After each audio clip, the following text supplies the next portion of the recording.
So you're trying to break into remote work, right?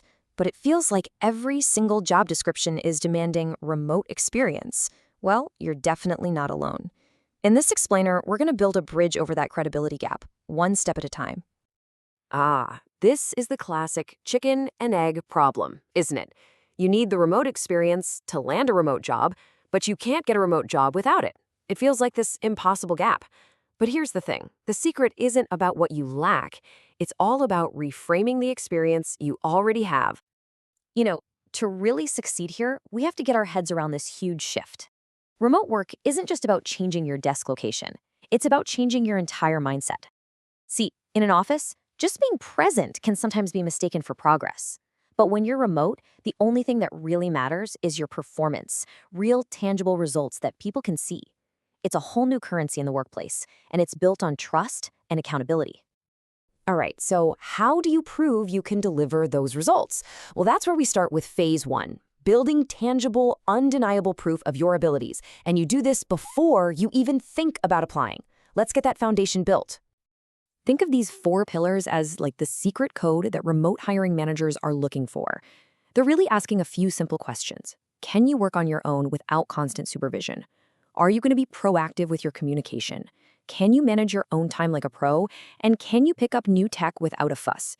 These are the skills that take the place of a manager looking over your shoulder. Proving you have them is your #1 goal. Okay, the absolute best way to prove you have those skills is with a portfolio that just screams, I can do this. You build it in 3 stages. First, go get some real skills with certificates you can show off from places like Coursera. Second, get some hands-on experience. Do some freelance gigs, find some volunteer work.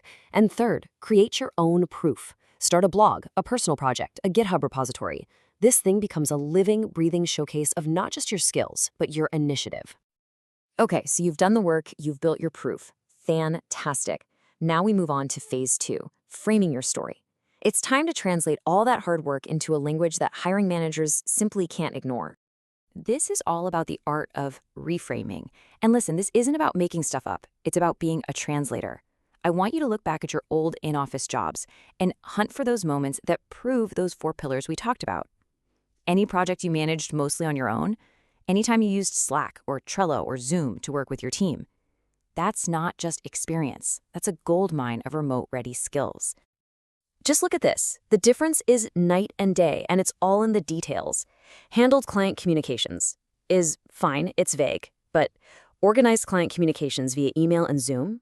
Now you're proving you're tech savvy. And it gets even better.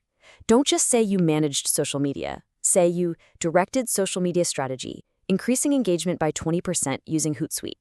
You see the difference? You're going from just listing tasks to proving your actual impact with specific tools and hard data. That's the key. And your cover letter? That's where you tie this all together with a bow. Don't try to hide the fact that you're new to remote work. No, you're going to address it head on. You're going to point to the courses you've taken, the portfolio you've built. You're not making excuses for weakness. You're showing off your proactivity and your commitment as a massive strength. And you've landed the interview. Let's dive into the final stage. Phase 3, absolutely acing that job interview. And just as important, your crucial first few months. This is where you prove that everything you've claimed is for real. Okay, this is so important to understand. A remote interview is not just a conversation, it's a live demo. When they're asking about your skills, sure, they want to know about your past, but they're also testing your self-sufficiency in real time. Is your internet solid? Is your lighting good? Is your communication over video clear and professional? Your performance in the interview itself is the very first piece of work they're ever going to see from you. So, you got the job. Awesome. Now your mission is to build what's called swift trust. In a remote team, trust is built on reliability, not just on being likable. So in your first 30 days, you're going to over-communicate your progress. And the next 30, you're going to focus on hitting every single deadline, no excuses. And by the final 30, you'll take full ownership of a project. Each of these steps proves your accountability and shows the team you're a valuable player. And there you have it. That's the complete playbook. You've gone from just staring at this massive credibility gap to building a portfolio of proof, crafting a powerful new narrative, and executing a plan to build trust from day one. What this all really means is that you are fundamentally changing the conversation. You're no longer walking in asking for a chance despite not having remote experience. Nope. Instead, you are presenting yourself as a uniquely qualified, self-sufficient pro who is ready to jump in and thrive from day one. So, you've got the playbook, you have the strategy, and the tools to completely change your career path. The only question left is, what story are you going to tell?